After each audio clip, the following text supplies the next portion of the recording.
네, 오늘 희엘 찬양대 찬양 참 감사합니다. 이제 여름이 가고 있는 마당에 또 우리에게 굉장히 큰 은혜를 선사한 찬양이다 생각이 들어요. 박수 한 번 더 하도록 하겠습니다.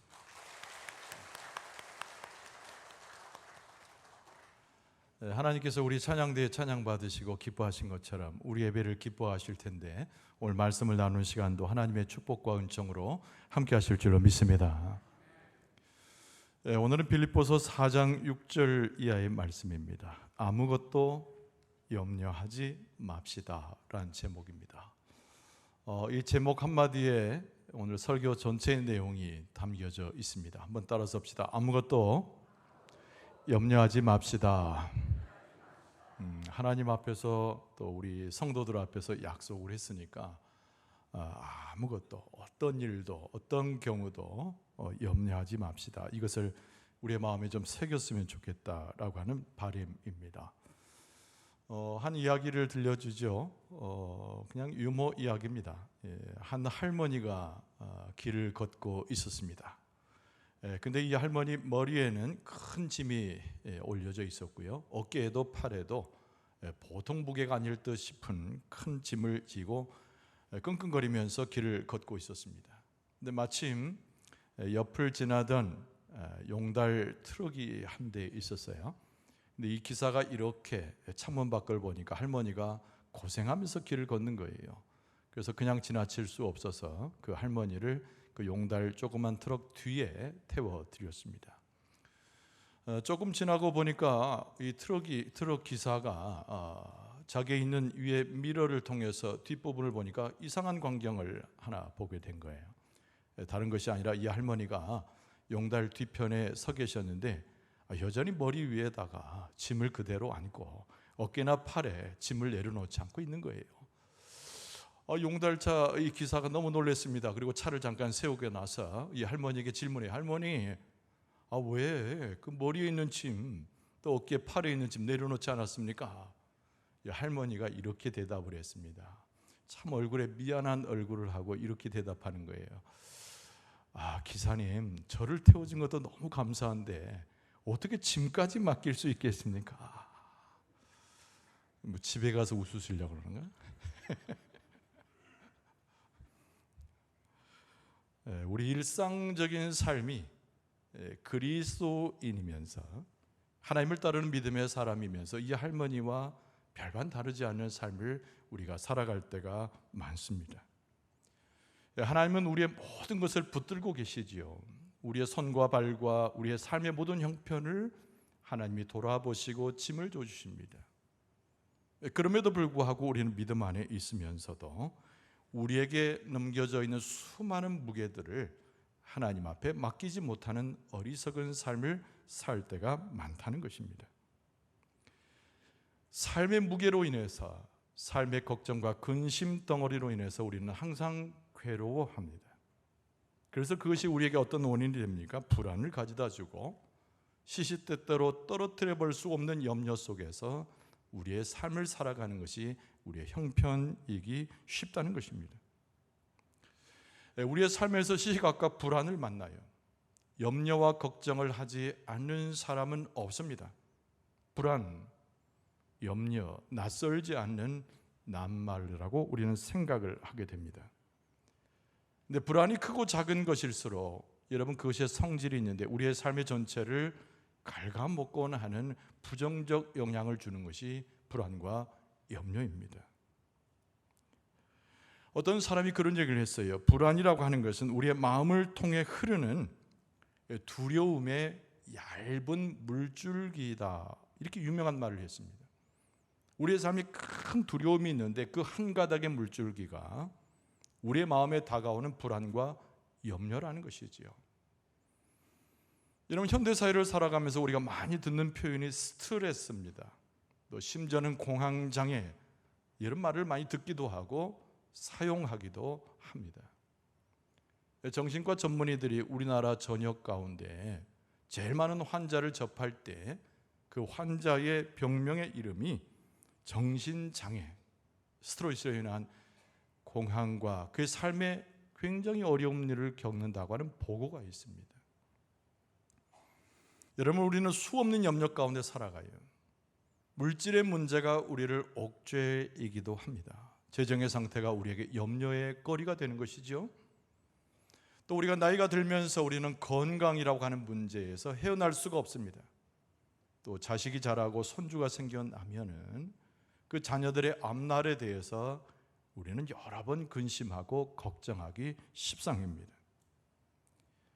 사람에 따라 다르지만 염려의 목록은 시간이 지날수록 계속 증가합니다. 그 깊이도 더해지고 그 염려 때문에 오는 우리의 상처와 고통은 이루 말할 수 없습니다. 이거를 해결할 수 있는 적절한 방법을 배우지 않으면 염려가 우리를 삼켜버리고 불안 자체가 공포를 주어서 우리의 삶은 너무나 크게 망가질 수 있습니다. 그래서 예수님께서 수많은 민중들을 보시고 고통당하는 사람들, 특별히 하나님을 따르면서도 어려움 가운데 있었던 자들에게 예수님께서 말씀하셨습니다. 여러분, 요한복음 14장 27절에 보면은 평안을 너희에게 끼치노니 곧 나의 평안을 너희에게 주노라. 내가 너희에게 주는 것은 세상이 주는 것과 같지 아니하니라. 너희는 마음에 근심하지도 말고 두려워하지도 말라. 이 말씀을 하신 때는 예수님께서 공생의 기간에 가장 어려움과 그리고 힘이 드셨던 그 밤에 직면했던 상황이었습니다. 십자가를 지시기 전날이었기 때문이지요. 그런데 예수님은 위로받기 대신에 위로를 하셨던 분입니다. 힘을 공급받기 전에 많은 사람들에게 하나님의 은혜와 그 자비로서 힘을 공급하기를 원하셨던 분이 우리 예수님이셨습니다. 여러분, 신약 성경 전체를 통해서 예수님을 통하여 배우는 하나님의 성품은 무엇입니까? 예수님께서 선포하셨듯이 평안 그리고 평강을 주시는 주님이 우리 아버지 하나님이십니다. 우리가 그리스도인이라면, 하나님의 백성이라면, 하나님을 믿는 하나님의 자녀라면 어떤 시련과 어려움을 만나도 우리는 하나님께서 그리스도를 통하여 주시는 평안과 평강의 선물을 누릴 수 있어야 됩니다. 왜냐하면 믿는 사람이 갖는 특권 중에 하나가 평강과 평안이라는 하나님의 축복이기 때문에 그렇습니다. 축복의 말씀을 드리죠. 어떤 삶의 형편에 처하다가 오늘 예배 가운데 오셨습니까? 어떤 마음의 상태를 가지고 이 자리에 앉아 계십니까? 어떤 상황이든지 어떤 상태이든지 아무것도 염려하지 않고 하나님의 평안과 평강을 맛보는 하나님의 축복을 여러분들이 다 누릴 수 있기를 바랍니다. 자, 오늘 본문의 말씀에 사도 바울은 예수 그리스도의 이름으로 우리에게 뭐라고 권면합니까? 오늘 본문의 말씀을 깊이 들어가기를 원합니다. 여러분, 첫 번째로는 염려를 벗어버릴 것을 우리에게 요청합니다. 그래서 오늘 본문의 말씀의 6절의 시작은 아무것도 염려하지 말고 이렇게 시작이 되고 있습니다. 일찍이 예수님께서 교훈하셨고 오늘 사도 바울도 수많은 서신을 통해서 교회를 가르쳤습니다.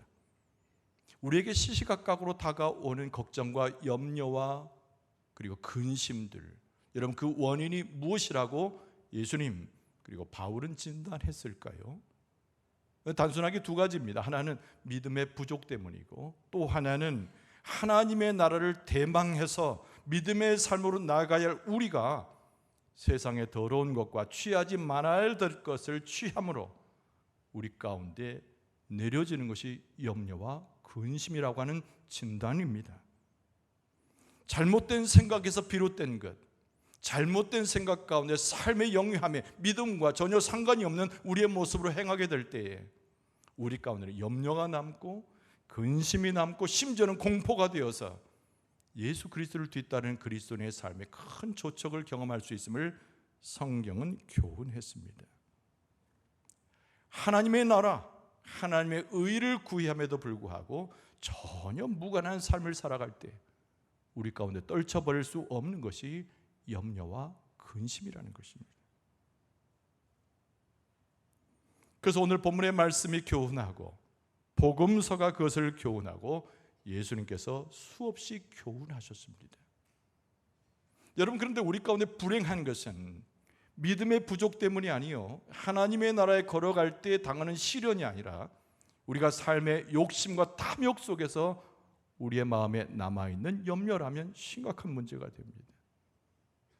그래서 예수님께서 일찍이 씨 뿌리는 비유를 통해서 누가복음 8장에 대비하여 설명하셨습니다.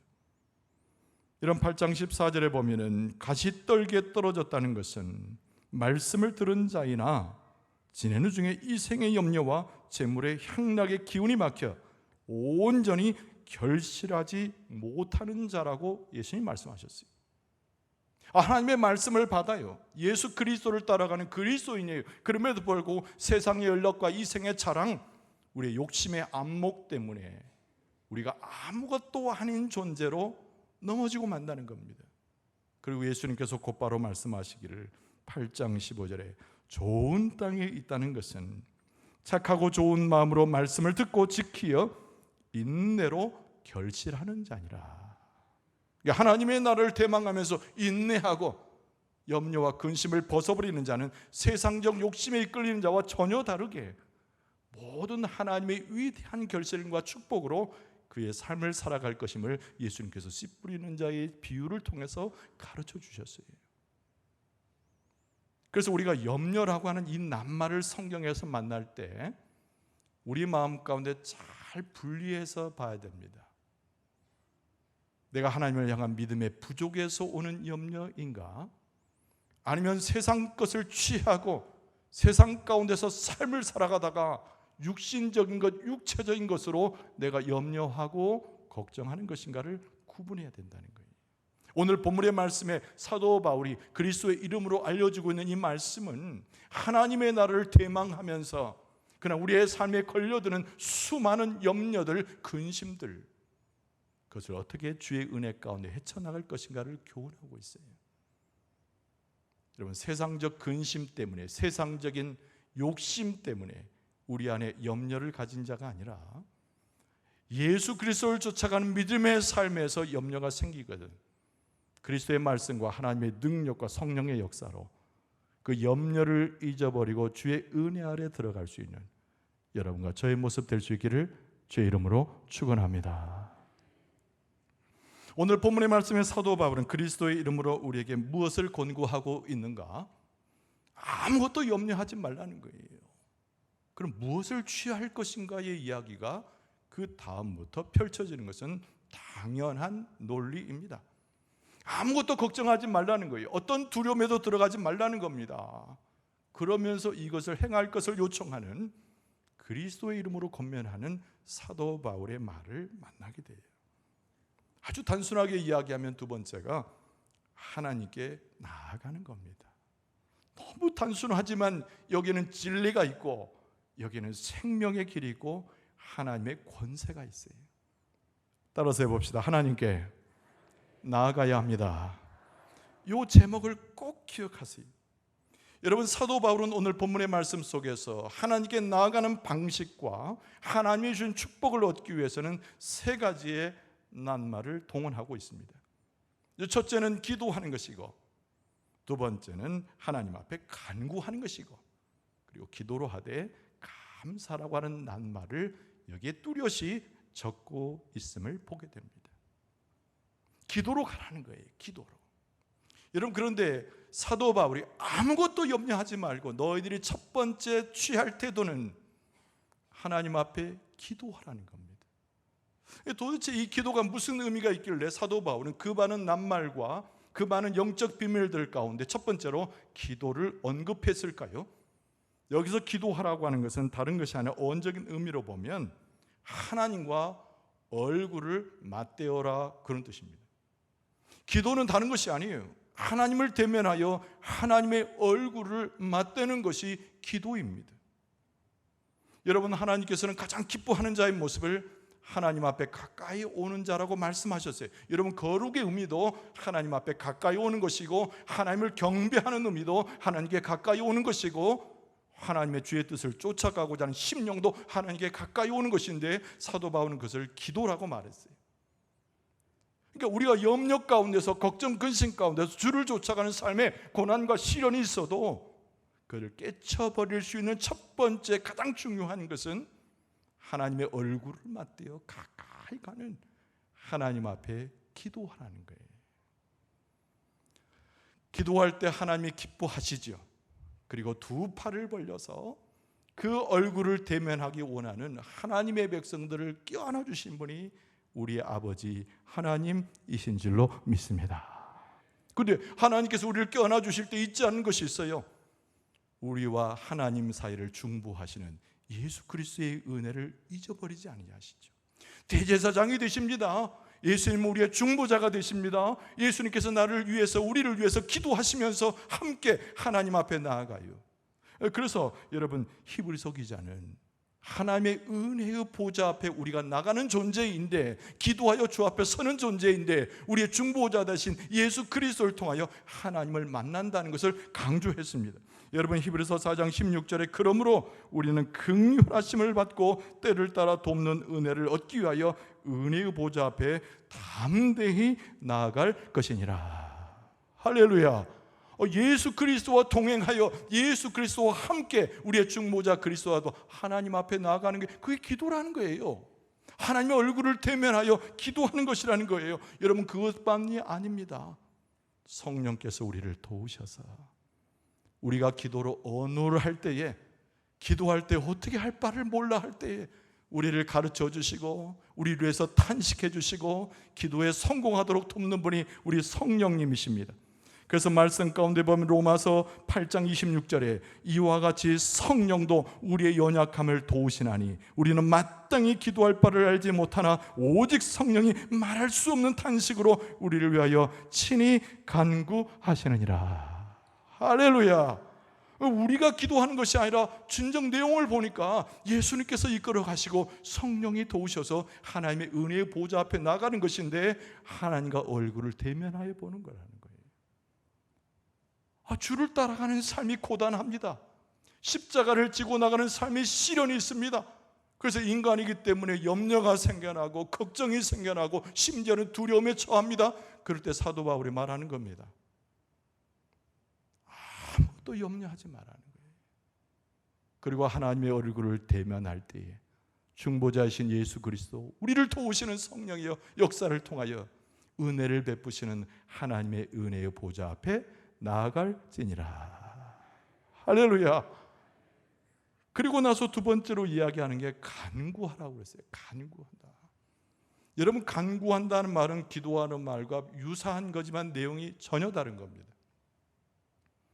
여러분, 간구로 나갈 것을 말씀하는데, 이 간구라고 하는 것은 우리의 부족함을 강조하는 표현이에요. 우리는 완전할 수 없습니다. 우리는 부족한 것이 갖고 있는 것보다 훨씬 큰 것이고, 더 정확히 말하면 아무것도 갖고 있지 못합니다. 그저 갖고 있는 것은 세상적인 것이고, 갖고 있는 것은 육체적인 것이고, 갖고 있는 것은 하나님을 회방하는 것이니 아무것도 없다는 말이 옳은 말이지요. 여러분, 부족함을 깊이 느끼는 겁니다. 그 부족을 채우실 수 있는 분은 세상의 그 누가 아니라, 세상에는 그 어떤 실력자가 아니라 우리 하나님 아버지 성령 예수 그리스도께서 채우신다는 그 믿음 가운데 부족함을 들고 나가는 것이 간구라는 것의 의미인 것이에요. 우리의 시련의 시기에 우리는 무엇에 맞춰져야 됩니까? 나의 부족한 것을 좋은 것으로, 은혜로, 하나님의 축복으로 채우실 하나님 앞에 간구함으로 나아가는 우리의 모습이 하나님 앞에 영광을 돌릴 뿐만 아니라 하나님의 축복으로 심령과 삶이 채워지는 영생의 길이 우리의 길이 될 줄로 믿습니다. 그리고 세 번째로 뭐래요? 감사로 나가는 겁니다. 여러분, 이 감사는 수백 번 이야기해도 지나침이 없는 거죠. 감사로 나가라는 거예요. 감사로. 여러분, 감사로 하나님 앞에 아뢰고 기도하고 간구할 때 절대 잊어버리지 말아야 할 세 가지 것이 있습니다. 세 가지 것을 공통적으로 누구든지 다 기도할 때마다 세 가지를 기억하여 감사하면서 기도하는 것이 성공적인 기도예요. 여러분, 첫 번째는 뭐냐면 과거에 하나님의 공급하심이 얼마나 위대했던가를 기억하면서 나아가는 겁니다. 하나님의 은혜가 아니면, 하나님께서 베푸신 것이 아니면 우리의 삶을 지탱할 수 없었고, 하나님께서 나와 함께 하시고 자비로 우리를 이끌어 주셨기 때문에 지난날의 내 삶이 안녕의 삶과 하나님의 축복을 누릴 수 있었다는 것을 기억하는 그 현명한 기억법이 매우 중요합니다.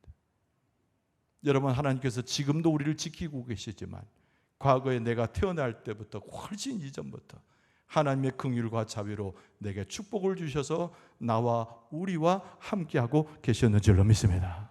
이걸 감사하는 거예요. 여러분, 두 번째 감사는 하나님의 절대적인 주권에 복종하는 감사입니다. 우리는 부족합니다. 아까 말한 대로 생각도 부족합니다. 지혜도 부족합니다. 판단력도 없습니다. 그래서 하나님의 말씀을 읽어도, 기도의 자리에 들어가도 하나님의 뜻을 다 이해할 수가 없어요. 그러나 하나님 앞에 감사하는 마음은 어떤 마음인가? 내가 이해할 수 없어도, 내가 판단할 수 없어도 하나님께서 내게 베푸신 것은 하나님의 절대적인 주권 가운데 나를 이끌어 가시니 나를 하나님께 다 맡겨드리겠습니다. 하나님의 소용도로 사용하실 때 하늘의 축복이 내게 채워질 줄로 믿습니다. 이렇게 기도하는 거예요. 여러분, 세 번째로 감사의 기도는 앞으로 미래에 있어서 하나님의 충만하심을 마음 가운데 갖고 기도하는 것입니다. 여러분, 하나님의 충만하심이라고 하는 것은 우리의 감사의 마음이 하나님의 마음에 머무를 때 그 하나님의 충만하심이 우리 가운데 들어오는 줄로 믿습니다. 하나님은 영이신 분이잖아요. 하나님은 모든 세계를 갖고 계신 분입니다. 하나님은 모든 것이라도 할 수 있는 분입니다. 하나님은 우리의 미래의 모든 것을 미리 아셔서 여호와 일에 준비하셔서 우리에게 책임져 주시고 풍성케 하시는 분이 우리 아버지 하나님이신 줄로 믿습니다. 여러분, 예레미야 선지자를 보세요. 그날도 예레미야가 감옥에 갇혔습니다. 근데 그 절망의 자리에서 앞으로 다가올 하나님의 충만하심을 노래하는 예레미야의 선지자의 그 음성을 우리는 성경을 통해서 들을 수 있습니다. 예레미야 32장 17절 중반절에 보면은 주 여호와여, 주께서 큰 능력과 표심팔로 천지를 지으셨사오니 주에게는 할 수 없는 일이 없으시네이다. 할렐루야. 하나님은 모든 일을 하실 수 있는 분이 믿습니까? 하나님은 모든 것을 아시는 분입니다. 믿습니까? 하나님은 내게 축복을 주시고 눌러 넘치게 하시고 세상 사람들이, 이방인들이 부러워할 만한 하늘의 축복으로 채우신 분이 우리 아버지 하나님이신 줄로 믿습니다. 그 믿음 가지고, 그 감사를 가지고 일어나지도 않는 일을 미리 감사하면서 하나님 앞에 나아가는 자가 내 마음에 염려를 물리치고 근심을 물리치고 무엇보다 두려움을 잠재워서 하나님의 축복의 세계로 들어가는 은혜를 덧입게 된다는 거예요. 우리의 각자의 삶은 처소에마다 다릅니다. 때마다 다릅니다. 그러나 여러분 분명히 기억할 것은 그 어떤 요소가 나를 괴롭혀서 그것이 내게 근심이 되고 염려가 되어질 때 여러분, 하나님께서 우리에게 신호를 보내시는데 그것이 바로 기도하고 간구하고 감사로 하나님께 기도할 것을 요청하는 신호라고 하는 것을 기억할 필요가 있습니다. 불안할 때마다, 염려스러울 때마다 경건하고 겸손하고 범사로 하나님 앞에 기도로 나가는 것은 하나님의 백성의 응당한 태도요, 축복을 받는 하나님의 백성의 길임을 기억할 수 있어야 됩니다. 하나님께서 그것을 우리의 심령에 기억하게 하실 줄로 믿습니다. 그것으로 이 말씀에 순종하도록 우리를 이끌어 주실 줄로 믿습니다. 우리는 기억해야 돼요. 우리가 기억할 때 오늘 본문의 말씀 가운데 사도 바울이 뭘 강조하느냐? 하나님께서 기도하고 간구하고 감사로 기도하는 자에게 선물을 준비하고 계신다는 거예요. 이 세상에 주지 못하는 선물입니다. 이 세상에서 만날 수 없는 선물입니다. 여러분, 그것은 다른 것이 아닌 이 세상의 그 어떤 곳과도 비할 데 없는 하나님의 놀라우신 평강을 우리의 심령과 삶에 허락하시니 이것이 능력이 되고 소망이 되어서 우리를 살리게 되는 줄로 믿습니다. 그래서 7절 말씀에 보면 그리하면 그랬습니다. 기도하면, 간구하면, 감사로 기도하면 모든 지각에 뛰어난 하나님의 평강이 그리스도 예수 안에서 너희 마음과 생각을 지키시리라. 할렐루야. 근심에 절대 굴복되지 않는 분이 하나님이셔요. 염려하지 않는 분이 하나님이셔요. 모든 축복의 열쇠를 가지고 계신 분이 우리 아버지 하나님이신 줄로 믿습니다. 근데 그 평강을 우리에게 주시는데, 평강은 아까 말씀드린 대로 능력이 되는 거예요. 마치 보초병과 같습니다. 우리가 다시 우리의 속사람이, 우리의 겉사람이, 우리의 삶이 염려와 근심에 떨어지지 않도록 우리를 지켜 세우는 보초병의 역할이 하나님이 주시는 점, 평강이라는 거예요. 여러분, 평강이 우리 안에 들어오고 평강이 우리의 마음을 붙잡게 될 때, 그것은 보초병처럼 하나님의 은혜를 간직하게 하고 하나님의 축복을 경험하게 하고 우리의 걸음들이 능력 있는 발걸음이 되어서 하나님의 축복의 길로 걸어가게 될 줄로 믿습니다. 가장 중요한 것은 하늘로부터 오는 평강이기 때문에 하나님과 우리 사이가 뗄래야 뗄 수 없는 영적인 연합을 이룬다는 거예요. 이 세상에서 마음의 염려가 되면 분리하게 됩니다. 걱정과 근심에 쌓이게 되면 육체 속으로 더 빨려 들어가게 됩니다. 그러나 기도와 간구와 감사의 기도로 성공하는 자는 하나님이 평강을 주시는데, 그것이 능력이 되어서 하나님과 우리가 영적인 연합을 이루는 것인데, 우리의 삶 자체가 하나님으로도 떨어지지 않도록 하나님의 놀라운 영광과 축복 속에서 우리를 인도하여 주시는 줄로 믿습니다. 그때 하나님의 나라에 갈 때까지 우리와 동행하시는 분이 우리 아버지 하나님이신 줄로 믿습니다. 십자가를 지고 갈 때 승리하셨던 예수 그리스도께서 우리의 삶에 승리를 주실 줄로 믿습니다. 우리의 마음에 기쁨을 창조하시고 우리 안에 만족을 창조하시고 우리의 마음에 찬송을 창조하시는 성령께서 우리를 도우셔서 우리로 하여금 승리하게 하실 줄로 믿습니다. 평강을 누려야 합니다. 하나님께서 우리를 지탱해 주시는 놀라운 축복, 평강인데, 여러분, 아무것도 염려하지 마라 말이에요. 아무것도 근심에 들어가지 마라. 아무런 두려움 속에 처하지 말라. 사도 바울의 입술을 통해서 하나님께서 우리에게 말씀하고 계세요. 기도와 간구와 감사의 기도를 통해서 하나님의 평강을 맛보고 승리해서 하나님과 연합하여 하나님의 축복의 길을 나설 수 있는 여러분과 저의 모습 되어줄 수 있기를 주의 이름으로 축원합니다. 기도하겠습니다.